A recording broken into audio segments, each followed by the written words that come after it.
أعوذ بالله من الشيطان الرجيم.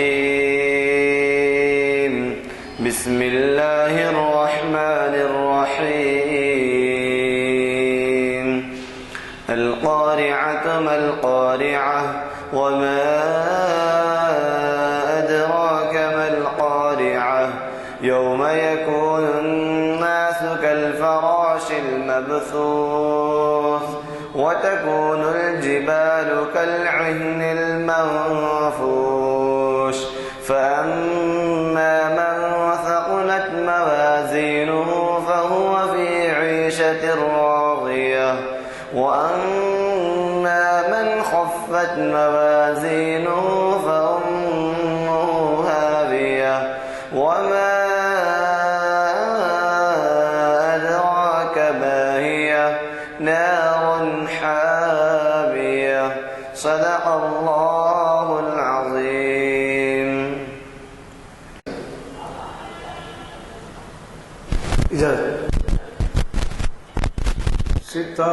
ستاروں سے آگے جہاں اور ہے، ستاروں سے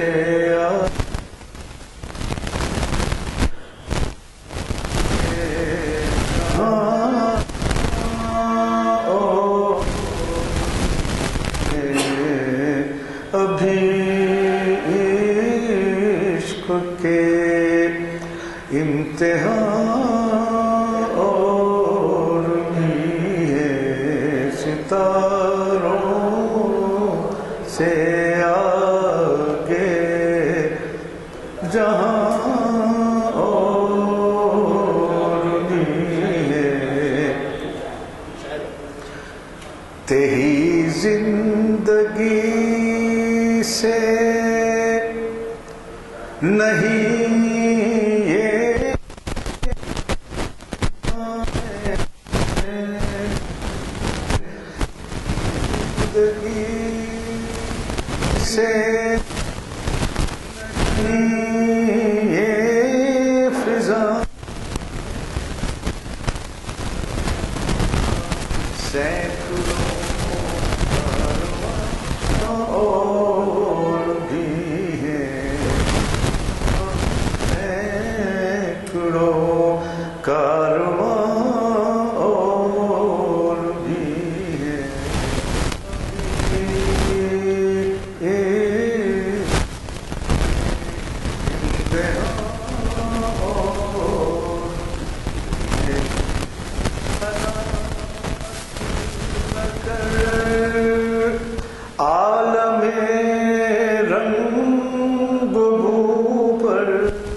چمن اور بھی آشیاں اور بھی ہے، چمن اور بھی آشیاں اور بھی ہے، اگر کھو گیا من تو کیا اگر کھو گیا ایک نشے من تو کیا غم، مقامات آہو فغاں اور بھی ہے، مقامات آہو فغاں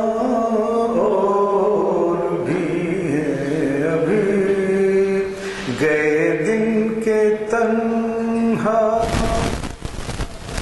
میں انجمن میں، گئے دن کے تنہا تھا میں انجمن میں، یہاں اب میرے رازداں اور بھی ہے،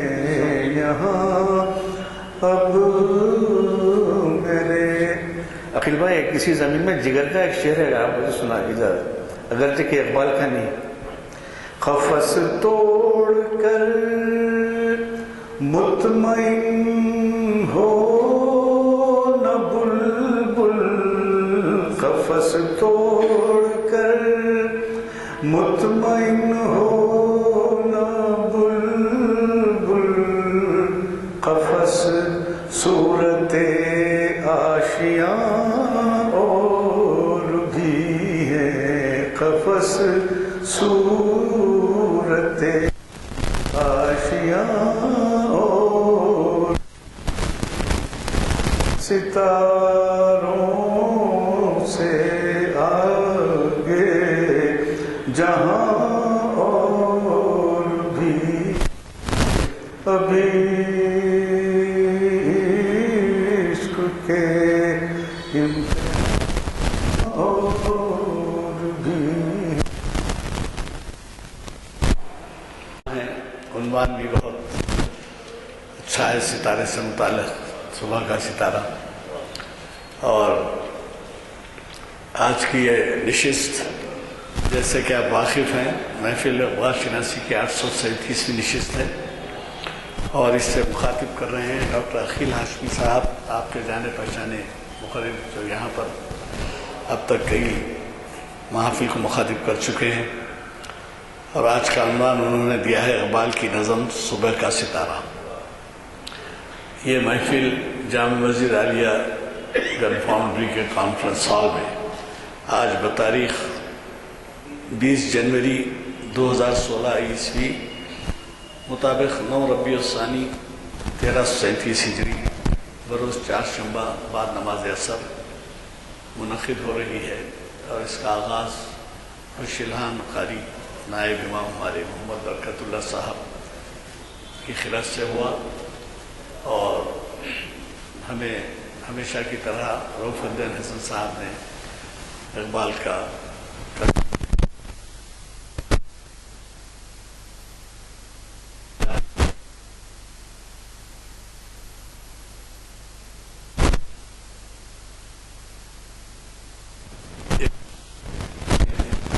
مسجدوں میں دیجیے، نوجوانوں میں دیجیے، پڑوسیوں میں دیجیے، ترغیب دیجیے ان لوگوں کو.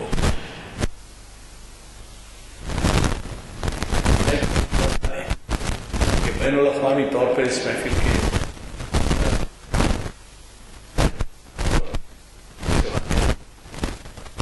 بے چین رہے مالک کہ صاحب یہ فلان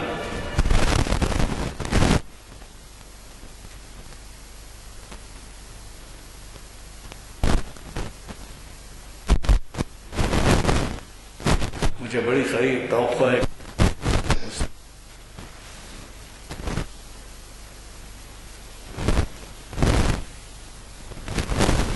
میں بات کرنے کے بغیر آج کے ہمارے فاضل مقرر ڈاکٹر عقیل ہاشمی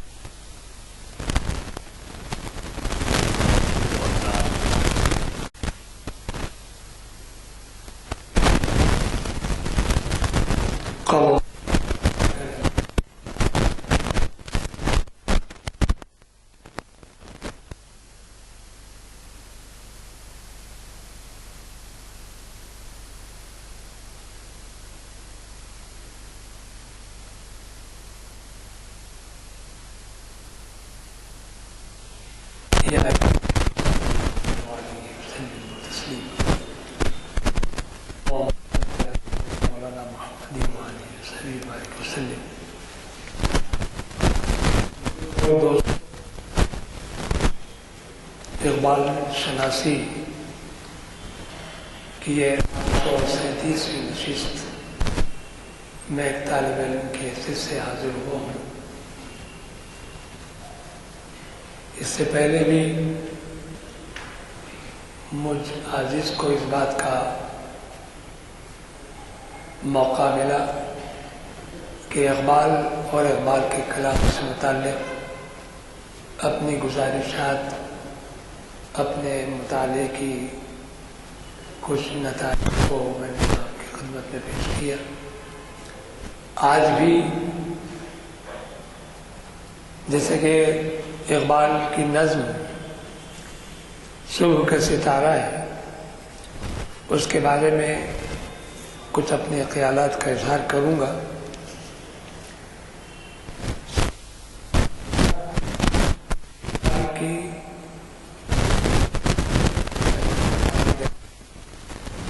مرحوم اقبال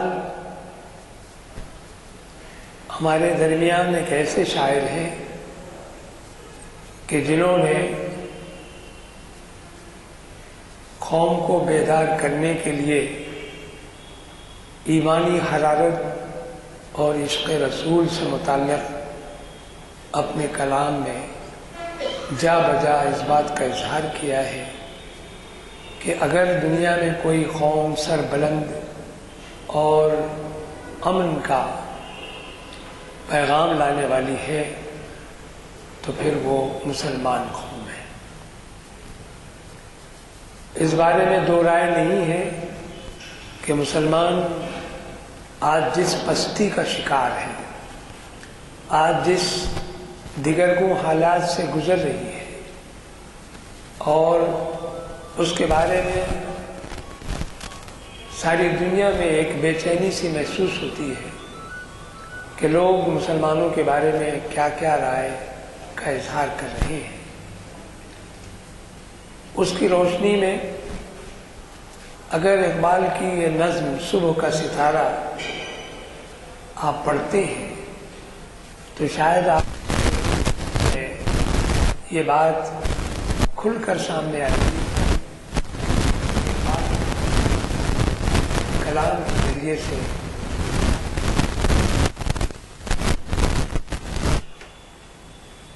ابھی میں نے قرآن حکیم کی اس آیت کا ایک چھوٹا سا ٹکڑا خدمت میں پیش کیا۔ پروردگار عالم نے انہوں نے فرمایا وَسَخَّرَ لَكُم مَّا فِي السَّمَاوَاتِ وَمَا فِي الْأَرْضِ، کہ ہم نے مسخر کر دیا ہے، ہم نے ان کے تابع کر دیا، ان کے تحت کر دیا، یا ان کے سمجھے کہ دستنگیر کر دیا آسمانوں کو اور زمینوں کو۔ زمین اور آسمان انسانی زندگی سے اس کا اندازہ یقیناً ہمارے لیے بہت مشکل نہیں مگر آسان بھی نہیں ہے، لیکن ایک شاعر کے لیے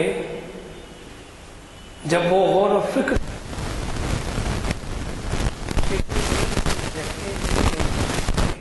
اور نہیں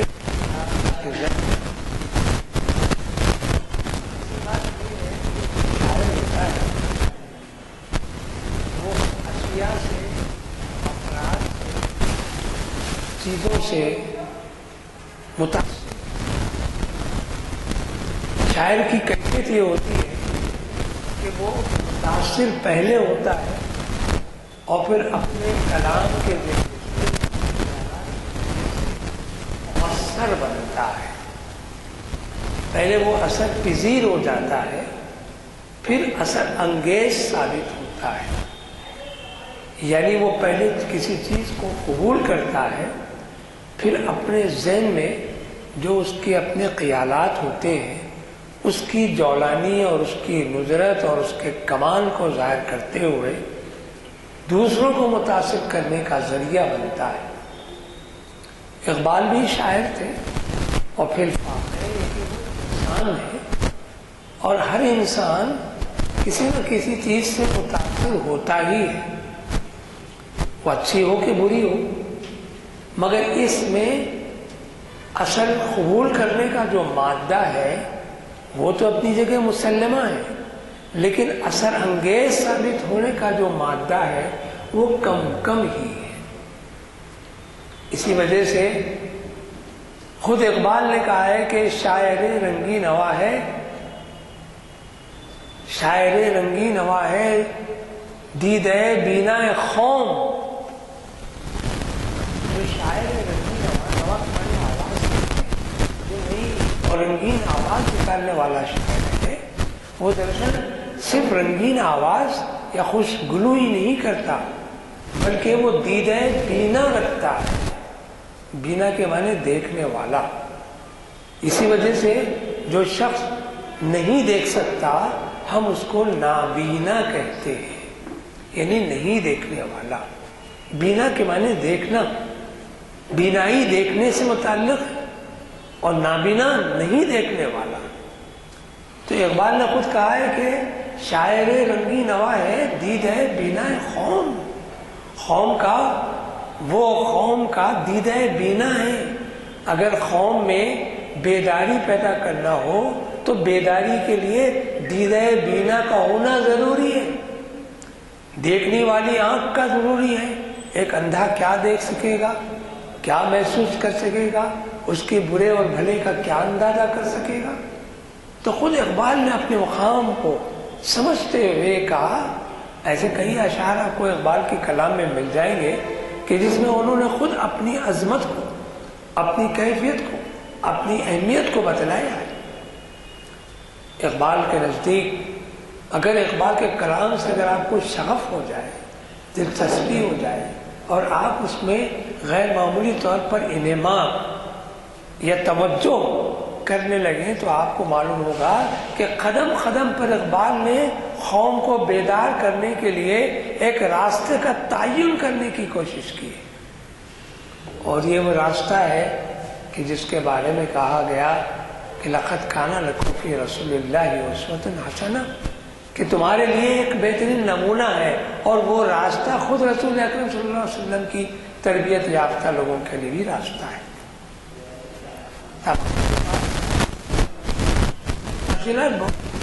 کلام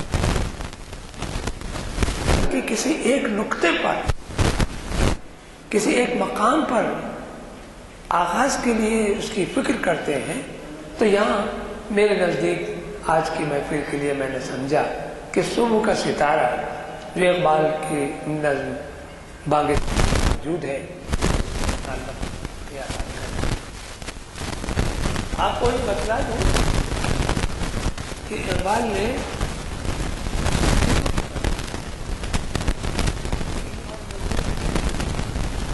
جیسے اس کی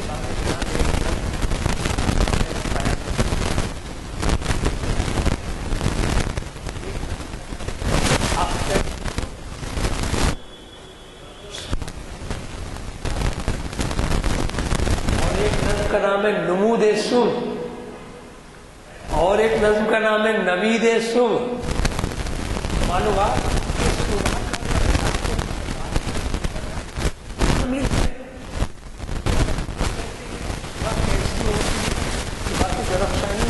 اس کی اور اس کی سبق خیزی ان پہ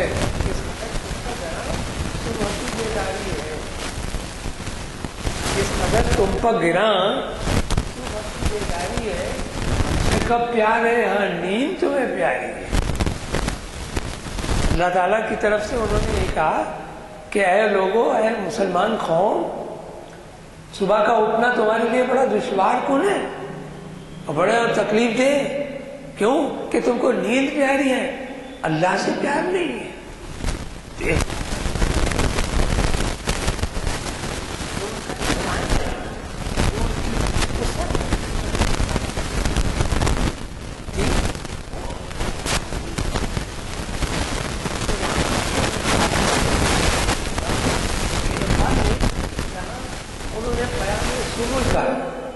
اختر صبح، نمود صبح کا، نوید صبح کہا، آفتاب صبح کہا، وہیں انہوں نے صبح کا ستارہ بھی کہا. اور ہر نظم کا جو آہنگ ہے، اس کا جو رنگ ہے، اس کی جو کیفیت ہے، اس کی جو کمیت ہے، اس کا جو مزاج ہے، اس کا جو مذاق ہے، اس کا انداز ہے، اس کو اسلوب ہے، ہر جگہ اقبال نے اپنے اپنے انداز میں بات کہی ہے. لیکن بات ایک ہی ہے.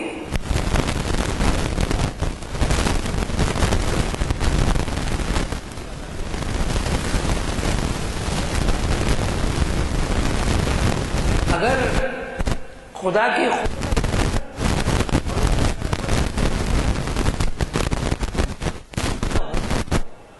رسول رسول کے آنے کی ضرورت نہیں تھی، صرف وہ صبح کا نظارہ دیکھ لیتے قدرت اور عظمت پر۔ اتنا عظیم ہے کہ اس نے انسانیت کی فلاح و بہبود کے لیے، انسانیت کو اپنی بندگی اور پرستش کے لیے، اس کو مائل عبادت کرنے کے لیے، اس کو صحیح راستے پر زندگی گزارنے کے لیے، اس نے ہر زمانے میں، ہر دور میں اپنے اپنے محبوب بندوں کو پیغمبروں کی انداز سے مبعوث فرمایا، ان کے ذمے کچھ خدمتیں کی، فرائض کیے، اور پھر آخر میں سرور کونین صلی اللہ علیہ وسلم کو مبعوث فرمایا کہ بس اس کے بعد قیامت تک کوئی نبی اور رسول آنے والا نہیں ہے۔ اب انسانیت کو انہی کے بتائے ہوئے راستے پر چلنا پڑے گا، اور انہی کے راستے پر چل کر ہی وہ خدا کا قرب اور اس کی معیت، اس کی مغفرت، اس کی رحمت سے اپنے آپ کو دو چار اور ہمکنار کر سکتا ہے۔ تو اب اندازہ کیجیے کہ اقبال کے پاس صبح کا کیا انداز ہے فکر کا، اور ایک لفظ دوسرا بھی آیا اس کے اندر، صبح کا ستارہ۔ دیکھیے ستارہ سیارہ، تارا ایک ہے، لیکن ستارہ اور سیارے میں فرق ہے۔ ستارہ وہ جو چمکتا ہے، سیارہ وہ جو چمکتا بھی ہے، سفر بھی کرتا ہے، یعنی کبھی ادھر کبھی ادھر کبھی ادھر چلتا ہے۔ یہ نظام شمسی بھی قدرت کا ایک عجیب و غریب سمجھے کہ عجائبات قدرت میں سے۔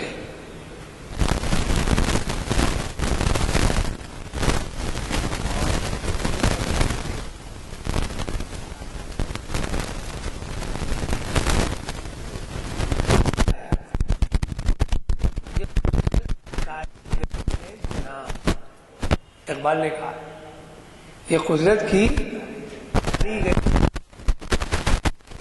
چمکائے ذرے کو چمکانا معمولی۔ کبھی آپ نے بھی غور کیا کہ دگنوں کی جو دم چمکتی ہے،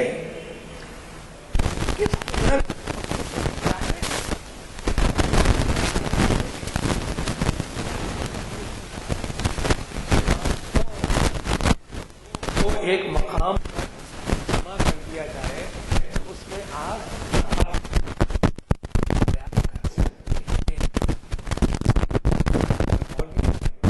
یہ قدرت کی کاریگری ہے جناب کہ ذرے کو چمکائے جو آفتاب۔ تو اقبال نے جہاں صبح کی طرف اشارہ کیا اپنی نظموں میں، وہیں انہوں نے ستاروں کی طرف بھی اشارہ کیا۔ چاند تارے نظم کا نام، دو تارے ایک اور نظم کا نام، ستارہ نامی خود ایک نظم موجود ہے، اور پھر شبنم اور ستارے کے نام سے بھی ایک نظم موجود ہے۔ تو معلوم ہوا کہ اقبال نے اطراف اکناف ہی نہیں، کائنات کے اوپر غور و فکر بھی کی ہے۔ یہ کائنات ابھی ناتمام ہے شاید، کہ آ رہی ہے دمادم صدائے کن فیکون۔ پروردگار کی مشیت کا عالم ہے کہ پروردگار نے جب کائنات بنانا چاہا تو اس نے کہا کن فیکون، بس ہو گئی۔ پروردگار نے کہا کہ کن فیکون، بس وہ ہو گئی، کہا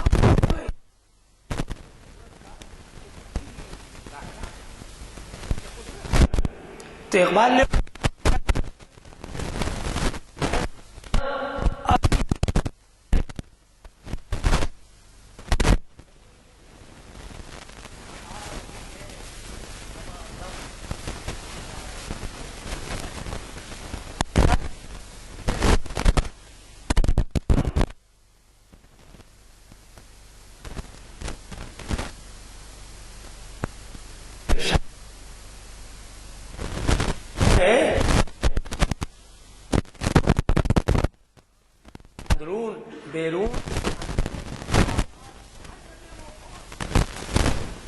اس کی فکر، اس کے نتیجے میں یہ ہے کہ وہ جب کبھی کائنات پر غور کرے اور سامنے آتی ہے اس سے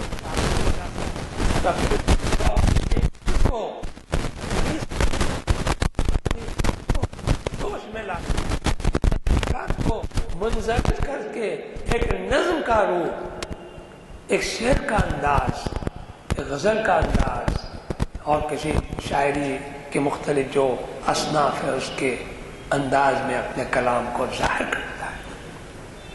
یہ دراصل میں نے اس لیے آپ کے سامنے تمہید باندھی کہ اقبال نے صبح کا ستارہ جو نظم کہی ہے، اس سے پہلے میں نے ابھی جیسے کہا کہ نوید صبح، پیام صبح اور یہ کئی نظموں کے نام میں نے آپ کے سامنے گنوائے، اس کا منشا، مقصد، مفہوم یہ نکلتا ہے کہ اقبال کے سامنے زندگی جامد نہیں ہے، رکی ہوئی نہیں ہے، ٹھہری ہوئی نہیں ہے، بلکہ وہ حرارت و حرکت کا عنوان ہے۔ وہ حرارت و حرکت کیا چیز ہے؟ جد و جہد کا نام ہے۔ جد و جہد کیا ہے؟ عمل پیہم کا نام ہے۔ اور اس عمل پیہم کے لیے کس کی ضرورت ہوتی ہے؟ پھر اقبال کی آواز میں یقین محکم، عمل پیہم، محبت فاتح عالم۔ پہلے یقین پیدا کرو، گمان کی منزلوں میں مت رہو، خدا ہے کہ نہیں ہے ڈاور ڈول نہیں، بلکہ یقین کی منزلوں میں آؤ۔ کسی شاعر نے کہا یقین کی منزل اول گمان صحیح، لیکن یقین پیدا ہونے سے پہلے گمان پیدا ہوتا ہے۔ یقین کی منزل اول گمان صحیح لیکن، اور یقین نہیں ہے تو پھر ساری کائنات نہیں۔ کیا آپ اپنے آپ پر غور کریں کہ میں گمان کرتا ہوں کہ میں ہوں؟ آپ کو یقین میں آنا پڑے گا کہ میں ہوں، اس کا یقین کرنا پڑے گا، ورنہ آپ صرف گمان میں رہیں گے کہ میں ہوں یا نہیں ہوں۔ تو معلوم ہوا کہ آپ کو گمان کی منزلوں سے آگے یقین کی منزلوں میں داخل ہونا ہی پڑے گا، اور پھر یقین کے لیے یہ ضروری ہے کہ پروردگار کی کائنات پر بھی غور کریں کہ یہ کیا ہے اور کیا نہیں ہے۔ اقبال نے اسی کی طرف اشارہ کیا کہ یقین محکم، عمل پیہم، مسلسل کام کیجئے، عمل مسلسل ہو۔ ہمارے پاس ایک فکری انداز ہوتا ہے جس کو ہم تھیری کہتے ہیں، ایک پریکٹیکل ہوتا ہے جس کو ہم عمل کہتے ہیں۔ تھیری میں بیٹھا ہوا ہوں، میں لکھ پتی ہوں، کروڑ پتی ہوں، ہزاروں خزانے میرے خیال ہے، عملاً کچھ نہیں ہے۔ اس کے لیے دولت مند ہونے کے لیے یا باوقار بننے کے لیے یا عظمتوں سے دوچار ہونے کے لیے یا اپنے آپ کو مقام و مرتبے تک پہنچانے کے لیے کسی نہ کسی عمل کی ضرورت ہوتی ہے۔ اس میں اچھا اور برا دونوں عمل موجود ہیں، لیکن کہا یہ گیا کہ اچھے عمل کی طرف آؤ، کیونکہ برائی میں سوائے تمہارے مذلت اور ذلت اور رسوائی کے کچھ نہیں۔ خود اقبال نے کہہ دیا عمل سے زندگی بنتی ہے جنت بھی جہنم بھی، عمل سے زندگی بنتی ہے جنت بھی جہنم بھی، یہ خاکی اپنی فطرت میں نہ نوری ہے نہ ناری ہے۔ یہ جو خاکی بدن ہے ہمارا، انسان خاک کا بنا ہوا ہے، اس خاک کے اندر اللہ تعالیٰ نے نور بھی پوشیدہ رکھا اور نار کو بھی اس نے چھپا دیا ہے۔ اب اس پر منحصر ہے کہ وہ ناری بنے یا پھر نوری بنے۔ ناری بننے کا معاملہ یہ ہے کہ وہ جتنے ظلم زدہ، جتنے برے اور جتنے ایسے کام جو پروردگار نے مناہی کیے ہیں، جس کو روک دیا ہے، وہ اختیار کرے تو ظاہر ہے خود بخود وہ آگ کی طرف چلتا پڑے گا۔ لیکن نوری بننے کے لیے بھی وہ کام کرنا پڑے گا کہ جس سے پروردگار کی محبتوں سے اپنے آپ کو ہم کنار اور دو چار ہونا پڑے۔ پھر اس منزل پر اقبال نے یوں کہا، اقبال کو میں اس لیے بار بار دہراتا ہوں کہ کسی بھی عنوان پر گفتگو کرنے کے لیے آپ اقبال پر غور و فکر کریں ان کے کلام پر تو ان کے دوسرے اشعار بھی آپ کو مدد دیتے ہیں، اس کو کمک پہنچاتے ہیں، پشتی کرتے ہیں. جیسے ابھی میں نے کہا کہ یقین محکم عمل پہ ہم محبت فاتح عالم، اور جہاد زندگانی میں ہے یہ مردوں کی شمشیریں. تو جہاد زندگانی میں کیا ہوگا؟ ہمارے پاس جہاد کے ساتھ ہی ہمارے ذہنوں میں تیر و تفنگ، آج کل کے زمانے میں تو بم اور کیا کیا ہو جاتے ہیں، لیکن یہ جہاد نہیں ہے. جہاد پھر نفس بھی ایک چیز ہوتی ہے، نفس سے بھی جہاد کرنا پڑتا ہے. آفاق میں بھی جہاد ہے، انفس میں بھی جہاد ہے.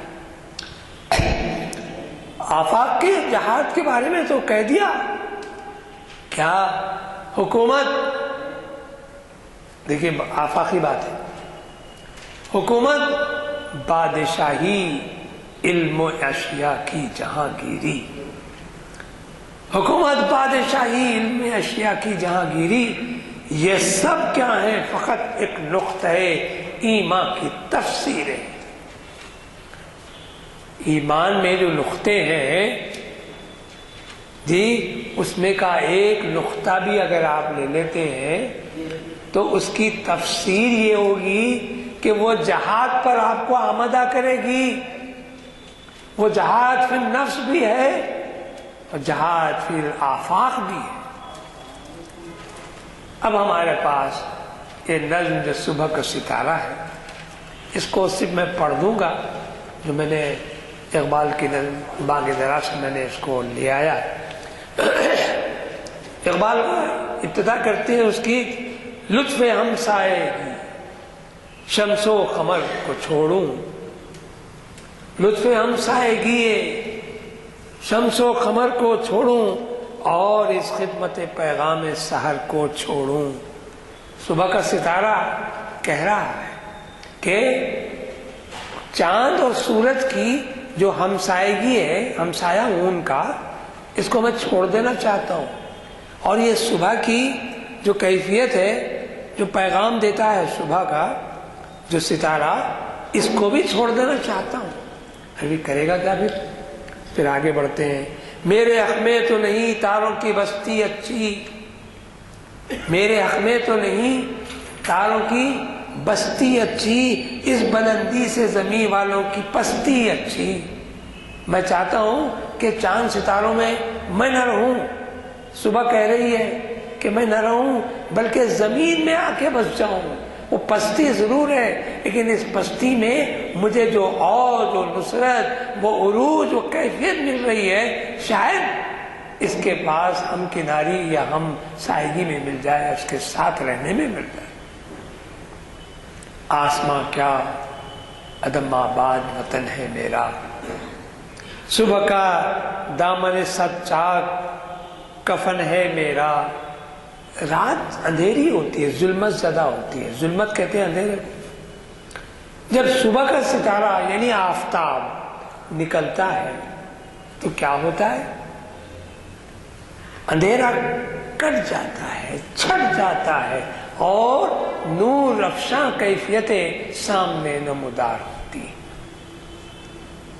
تو صبح کا ستارہ کوئی اور نہیں ہے، وہ آفتاب روشن ہے جو یہ سمجھتا ہے کہ وہ خود اپنے طور پر ابھر رہا ہے، لیکن خود صبح اپنے انداز میں کہہ رہی ہے کہ میں سورج، چاند، ستارے سب کو چھوڑ کر میں زمین والوں کے ساتھ رہنا چاہتی ہوں.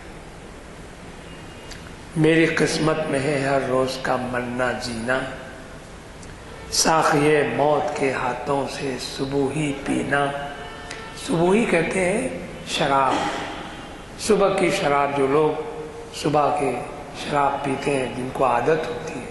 اب یہ شراب ہمارے پاس تو شراب عربی کے حساب سے پینے کو بولتے ہیں، وہ مایا نہیں. شرابن طہورا، اچھی شراب پینا. ہمارے پاس بھی کہا جائے کہ جنت میں شرابن طہورا عطا کی جائے گی، پاکیزہ شراب عطا کی جائے گی. ایک مستی، ایک کیفیت کے لیے اس کا ایک سرور اور ایک سمجھے کہ سکون کے لیے شراب کا پینا اس انداز میں کہا جاتا ہے. یہ خدمت نہ یہ خدمت، نہ یہ عزت، نہ یہ رفت اچھی، اس گھڑی بھر کے چمکنے سے تو ظلمت اچھی۔ یہ کہہ رہا ہے، یہ کہہ رہی ہے کہ یہ خدمت، یہ عزت، یہ عظمت، یہ سب میرے لیے بیکار ہے۔ میرے لیے تو بس یہ ہے کہ گھڑی بھر چمکنا اور اس کے بعد پھر اندھیرے میں جا کر چھپ جانا کوئی معنی نہیں رکھتا۔ ایسے موقع پر مجھے ہمیشہ کسی نہ کسی عنوان سے ساتھ رہنے کی ضرورت پڑے گی۔ اور آگے انہوں نے اشعار میں مسلسل کہا ہے کہ ایک پتھر کے جو ٹکڑے کا نصیبہ جاگا، خاتم دست سلیمان کا نگینہ بن کے رہا۔ خاتم کہتے ہیں انگوٹھی کو۔ سلیمان پیغمبر کے ہاتھ کی انگوٹھی کی طرح اگر میں چمکا بھی تو کس کام کا؟ بیکار سی بات ہے۔ زندگی وہ ہے کہ جو ہو نہ آشنا سائے سے سائے اجل، کیا وہ جینا ہے ہو جس میں کہ تقاضائے اجل۔ وہ بھی کوئی جینا ہے کہ جس میں ہر لمحہ موت سامنے کھڑی ہے۔ کیا ہے، فانی کا شعر ہے، زندگی مرگ مسلسل کے سوا کچھ بھی نہیں، ایک مسلسل مرض ہے، مرنا ہی مرنا ہے۔ اور پھر یہ کہ صبح کے ستارے میں اقبال نے خاص طور پر اس بات کی طرف اشارہ کیا ہے کہ لاکھ وہ ضبط کرے پر میں ٹپک ہی جاؤں، ساغرے دیدے پورنم سے چھلک ہی جاؤں۔ اس پوری نظم کو پڑھ لیجئے تو آپ کو اندازہ ہوگا کہ اقبال نے کائنات میں پھیلی ہوئی اشیاء پہ غور و فکر کرتے ہوئے خصوصاً صبح کے بارے میں ایک نئی فکر دی ہے، اور وہ یہ فکر کچھ اور نہیں ہے۔ انہوں نے صاف آخری شعر میں کہا ہے، خاک میں مل کے حیات ابدی پا جاؤں، خاک میں مل کے حیات ابدی پا جاؤں، عشق کا سوز زمانے کو دکھاتا جاؤں۔ ایک بات میں نے خاص طور پر کہا کہ عشق، اور اقبال کے پاس عشق کا جو تصور ہے بڑا وسیع عظیم تر ہے۔ انہوں نے اقبال نے خاص طور پر عشق اور عقل کا ایک مکالمہ بھی لکھا، تقابل بھی کیا، اور انہوں نے بتلایا کہ عشق ہے کیا۔ تو انہوں نے ایک مقام پہ کہا کہ عشق، کہ وہ شعر مشہور جو ان کا شعر ہے، تازہ میرے ضمیر پر، تازہ میرے ضمیر میں مارے کہے کوہن ہوا، تازہ میرے ضمیر میں مارے کہے کوہن ہوا، عشق تمام مصطفیٰ عقل تمام بو لہب۔ انہوں نے کہا کہ عشق کچھ نہیں، عشق صرف رسول اکرم صلی اللہ علیہ وسلم کی ذات اقدس ہے، اور عقل ساری کی ساری بو لہبی ہے۔ بو لہبی آپ کو معلوم ہے رسول اکرم صلی اللہ علیہ وسلم کا چچا تھا، لیکن وہ کافر ہی رہا۔ ظلم و ستم اور آپ کو ستانے کی جو کیفیت تھی اس میں اس نے انتہا کر دی، اور تو اور اس کی جو بیوی تھی ام جمیل اس کا نام ہے، اس کا عالم یہ تھا کہ وہ ہر قدم پر رسول اکرم صلی اللہ علیہ وسلم کو ستانے کے درپے رہتی تھی۔ آپ نے قرآن پڑھیے تو آپ کو اندازہ ہوگا کہ پروردگار عالم نے اپنے کلام میں ان دونوں شوہر اور بیوی کے بارے میں ایک سورت اتار دی، اور اس سورت میں اگر آپ پڑھ دیں تو آپ کو اندازہ ہوگا کہ ایک خدائی قہر ہے کہ ان پر نازل ہو رہا ہے۔ وہ اس لیے کہ رسول اکرم صلی اللہ علیہ وسلم کے صاحبزادے حضرت قاسم کا جب انتقال ہوا، جو حضور اکرم صلی اللہ علیہ وسلم کی کنیت ابو القاسم کے نام سے بھی اسی وجہ سے مشہور ہے، تو آپ رنجیدہ خاطر ہوئے، تو اس وقت یہ ابو لہب نے صاف لفظوں میں کہہ دیا کہ اے محمد صلی اللہ علیہ وسلم، اب تمہاری نسل کا کوئی عطا پتہ نہیں ملے گا، تمہاری نسل ختم ہو گئی، منقطع ہو گئی۔ پروردگار کو دیکھیے، اللہ تعالیٰ کو دو مقامات پر بڑا غصہ آتا ہے۔ قرآن پڑھیے تو مزہ آئے گا آپ کو، اور معنوں سے پڑھیے میرے دوستوں، بزرگوں، بھائیوں، جا بجا آیات قرآنی کے معنی و مفہوم کو سمجھتے ہوئے اس کی تفسیر کے انداز میں غور و فکر کریے۔ افلا یتدبرون القرآن، قرآن نے تدبر کرنے کا حکم کیا ہے، غور و فکر کیجئے تو معلوم ہوا کہ قرآن میں اللہ تعالیٰ کو دو چیزیں ناپسند ہیں یا ان پر غضبناک ہوتا ہے پروردگار۔ وہ دو چیزیں کیا ہیں؟ ایک وہ کہ اس کی ذات میں کسی کو شریک کر لیا جائے، وہ وحدہ لا شریک، وہ بے ہمتا ہے، وہ لا زوال، حی و قیوم ہے، وہ ہمیشہ ہے اور ہمیشہ رہنے والا ہے۔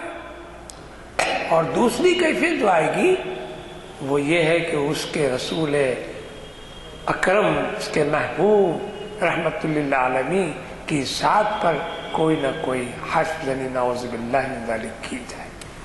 تو کہا گیا کہ دو چیزیں اس کو، تو پھر قرآن میں اللہ تعالیٰ نے جب سورہ نازل فرمایا کہ تبت یدا ابی لہب وتب ما اغنی عنہ مالہ وما کسب سیصلی نارا ذات لہب وامرأته حمالۃ الحطب فی جیدها حبل من مسد۔ اس کا پورا ترجمہ پڑھ لیجئے تو ایک قہر، ایک اللہ کا جلال اور اس کی سمجھے کہ یہ کہ کیفیت معلوم ہوگی کہ اللہ تعالیٰ کو رسول اکرم صلی اللہ علیہ وسلم کو اس طرح کہنا کس قدر ناگوار اور شدید محسوس ہوا۔ اور پھر انا اعطیناک الکوثر فصلی لربک وانحر ان شانئک ھو الابتر۔ یہ بھی صورت جب آئے گی اس کے معنی و مفہوم پہ آپ اندازہ کر لیں تو عظمت رسول کی صاف طور پر عظمتیں بتائی اور فضیلتیں بتا دی گئی۔ انا اعطیناک الکوثر، کوثر کو تقسیم کرنے والے، عجیب بات۔ تو یہاں یہ مفہوم ہمارے سامنے آیا کہ اقبال نے جو عشق کی بات کہی وہ صبح کے ستارے کے عنوان سے بھی چلی، روشنی کی بات بھی چلی، ظلمت کی بات بھی چلی، جاگنے اور سلانے والی بات بھی چلی، عمل و جہد کی بات بھی ہوئی، فکر کی بات بھی ہوئی، لیکن اصلاً اصولاً اگر مرکزی نقطے پر اگر غور کرتے ہیں تو پھر پتہ لگا کہ اقبال نے اسی عشق کی طرف اشارہ کیا کہ جس عشق کے بارے میں اقبال نے اپنے کلام میں جا بجا مختلف انداز سے اس بات کو اشارہ کیا ہے کہ وہ دانائے سبل فقر رسول مولائے کل، جس نے غبار راہ کو بخشا فروغ وادی سنا، نگاہ عشق و مستی میں وہی اول وہی آخر۔ پروردگار عالم کی دیکھیے وہ نگاہ عشق و مستی میں پروردگار نے کس محبت اور کس عشق کی بنیادوں پر رسول اکرم صلی اللہ علیہ وسلم کی تشریف آوری کے اشارے فرمائے۔ حدیث قدسی میں آیا لولاک لما خلقت الافلاک، کہ اے محمد صلی اللہ علیہ وسلم ہم یہ پوری کائنات کو نہیں بناتے، اس کی تخلیق نہیں کرتے اگر آپ کو ہم پیدا نہیں فرماتے۔ تو بہا کہ ادانائے سبل فقر رسول مولائے کل، جس نے غبار راہ کو بخشا فروغ وادی سنا، نگاہ عشق و مستی میں وہی اول وہی آخر، وہی قرآن وہی فرقان وہی یاسی وہی طہا۔ ذرا غور کر لیجئے تو اقبال نے کن کن منزلوں سے لا کر اس عشق عنوان کو اجاگر اور روشن بناتے ہیں۔ وہ صبح کا ستارہ ہو یا نوید صبح ہو، وہ دو ستارے کی بات ہو یا پھر کوئی اور انداز کی بات کہی جائے۔ اقبال نے ہمیشہ اس بات پر زور دیا کہ عشق کا مقصود کیا ہے، عشق کا مقصود کیا ہے۔ وہ عقل اور عشق کا موازنہ کرتے ہیں، تو عشق کا موازنہ، عشق کے موازنے سے زیادہ عشق حرارت کا عنوان بن کر، عشق رسول اکرم صلی اللہ علیہ وسلم کی محبت کا عنوان بن کر، رسول اکرم صلی اللہ علیہ وسلم کی پیروی کا عنوان بن کر، ہر رگ و پے میں انسانوں کے نہیں بلکہ کائنات کے رگ و پے میں انہوں نے بسا دینے کی کوشش کی۔ میں سمجھتا ہوں کہ اقبال نے جب عشق کی بات کہی تو عشق ہم کو کیسے سمجھ میں آئے گا جب تک کہ ہم قرآن کا مطالعہ نہ کریں۔ پھر اقبال ہی کی زبان میں میں کہہ دوں کہ قرآن میں ہو غوطہ زن اے مرد مسلمان، قرآن میں ہو غوطہ زن اے مرد مسلمان، اللہ کرے تجھ کو عطا جدت کردار۔ کردار کا بنانا آسان کام نہیں ہے، لیکن یہ اس وقت مکمل یا اس وقت بن سکتا ہے کردار۔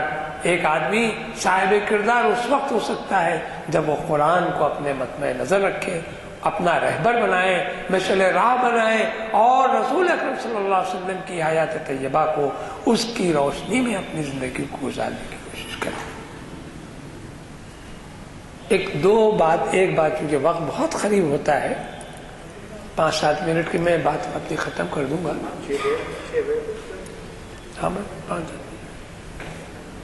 اقبال نے مومن کی بھی شان بتائی، کافر کی بھی شان بتائی، مومن کی شان بھی بتائی، اور مومن کی شان کس طرح ہو سکتی ہے، کیسے ہو سکتی ہے۔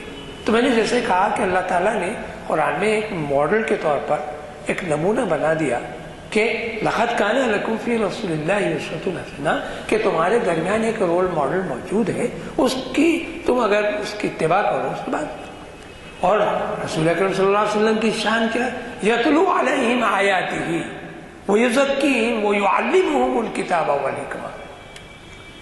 رسول اللہ صلی اللہ علیہ وسلم کے فرائض نبوت میں یہ ہے کہ آیات قرآنی کی تلاوت کرتے ہیں، اور پھر یزکیہم، تمہارے نفسوں کا تزکیہ کرتے ہیں، صفائی کرتے ہیں، وَيُعَلِّمُهُمُ الْكِتَابَ وَالْحِکْمَةَ، اور تم کو تعلیم بھی دیتے ہیں اور حکمت کی باتیں بھی بتلاتے ہیں۔ یزکیہم وَيُعَلِّمُهُمُ الْکِتَابَ، کتاب، اور کتاب کیا ہے؟ کتاب اللہ تعالیٰ نے قرآن میں، مزے کی بات یہ ہے کہ قرآن ہر جگہ انسان کی رہبری کے لیے حرف آخر، صحیفہ آخر ہے، قیامت تک آنے والی نسلوں کے لیے، انسانیت کی رہبری کے لیے، انسانیت کی فلاح و بہبود کے لیے، امن عالم کے لیے، بھائی چارگی کے لیے، آپس میں محبت اور وفاداری کو مستعار برابر کرنے کے لیے، اور خاندانی جو منصوبے ہیں، خاندانی جو تعلقات ہیں، ان میں ایک ربط و تعلق پیدا کرنے کے لیے، خواہ وہ بیوی اور شوہر کے معاملے کیوں نہ ہو، اولاد کا معاملہ کیوں نہ ہو، ہر وضع پر زندگی کا کوئی پہلو ایسا نہیں ہے کہ جس کا قرآن میں ذکر نہیں کیا گیا۔ وَلَا رُطْبٍ وَلَا يَابِسٍ إِلَّا فِي كِتَابٍ مُبِينٍ، لَا رُطْبٍ وَلَا يَابِسٍ إِلَّا فِي كِتَابٍ مُبِينٍ، کوئی خشک اور تر، یعنی کوئی گیلی چیز اور کوئی خشک چیز ایسی نہیں ہے کہ جس کا ذکر قرآن میں نہیں ہے، ہر چیز موجود ہے۔ تو پھر یہاں اللہ تعالیٰ نے اقبال کو فکر صحیح کے ساتھ جو رہبری کے لیے ہمارے درمیان پیدا کیا، تو انہوں نے اپنے کلام کے ذریعے سے اس بات کی طرف اشارہ کیا کہ مومن اور کافر کی بھی پہچان بن سکتی ہے۔ مومن اور کافر کی پہچان کیا بنے گی؟ تو اقبال نے کہا کہ کافر کی یہ پہچان کے آفاق میں گم ہے، کافر کی یہ پہچان کے آفاق میں گم ہے۔ آفاق کہتے ہیں ہمارے اطراف اکناف کے ماحول کو، پوری کائنات کو۔ کافر کی یہ پہچان کے آفاق میں گم ہے، وہ چاہتا ہے کہ ہر چیز اس کو مل جائے، دولت مل جائے، عزت مل جائے، اپنا مل جائے، ہر وہ چیز جو دنیا میں موجود ہے اس کے گھر آ جائے، اس کے پاس آ جائے، وہ گم ہے اسی میں۔ یہ کافر کی پہچان ہے۔ اور مومن کی کیا پہچان ہے؟ مومن کی یہ پہچان کہ گم اس میں ہے آفاق، وہ کائنات جو کائنات کی تلاش میں اقبال نے جیسا کہا کہ کافر چل رہا ہے، یہ مل جائے وہ مل جائے، کائنات کا ہر وہ سمجھے کہ حصہ اس کو مل جائے جو وہ چاہتا ہے۔ لیکن مومن چاہتا ہے، مومن کا کردار، مومن کی عظمت اور مومن کی پہچان یہ ہے کہ پوری کائنات خود اس کے اندر موجود ہے، اب وہ جو چاہے کر سکتا ہے۔ کیا بات بتائیے، غور کیجئے، گھر جائیے، اس ایک شعر پر غور کر لیجئے تو آپ کو اب معلوم ہوگا کہ اقبال نے کس مقام اور مرتبے سے یہ بات کہی ہے کہ کافر کی ہے یہ پہچان کے آفاق میں گم ہے، اور مومن کی یہ پہچان کے گم اس میں ہے آفاق۔ عجیب کیفیت کا معنی اقبال نے ہر انداز میں، ہر زاویہ فکر کو، ہر سطح ذہن کو سامنے رکھتے ہوئے اپنے کلام سے مومنانہ شان بتلائی ہے، اور یہ بتلایا کہ زندگی گزارنے کے لیے تم کو ایمانی حرارت اور حرکت کے لیے پھر اسی رہبری کی ضرورت ہے کہ جس کے رہبر اعلیٰ مرشد اعظم رسول اکرم صلی اللہ علیہ وسلم اور حضور اکرم صلی اللہ علیہ وسلم کی ذات اقدس کے بارے میں قرآن بارہا متعدد مقامات پر۔ میں آپ کی خدمت میں یہ بھی بات بتا دوں کہ حضور اکرم صلی اللہ علیہ وسلم کی جو نعت یا آپ کی توصیف و تعریف و تحسین و توقیر و عظمت بتائی گئی ہے، قرآن میں 26 صورتیں ایسی ہیں جن میں 38 مقامات پر سرکار دو عالم صلی اللہ علیہ وسلم کی نعت بیان کی گئی ہے۔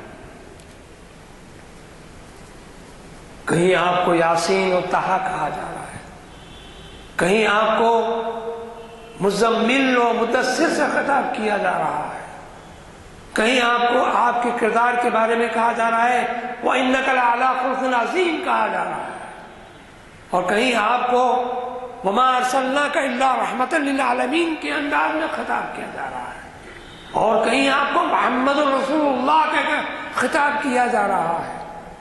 ایسے کئی 38 مقامات پر ایسی آیات، ایسے الفاظ آپ کو پروردگار کی جانب سے کل الفاظ میں ملیں گے کہ جس میں سرکار دو عالم صلی اللہ علیہ وسلم کی نعت بیان کی گئی ہے، آپ کی توقیر کی گئی، آپ کی تحسین کی گئی ہے۔